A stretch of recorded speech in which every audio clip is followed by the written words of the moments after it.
अगर आपने गाली दी तो आपका तोता उसे हूबहू दोहरा सकता है, और अगर वो भाग गया तो दूसरे पक्षियों को भी वो गाली सिखा देगा।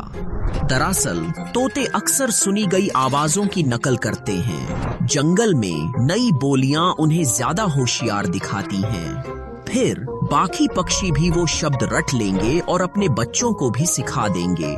यानी पक्षियों का पूरा झुंड आपकी पसंदीदा गाली सीख सकता है।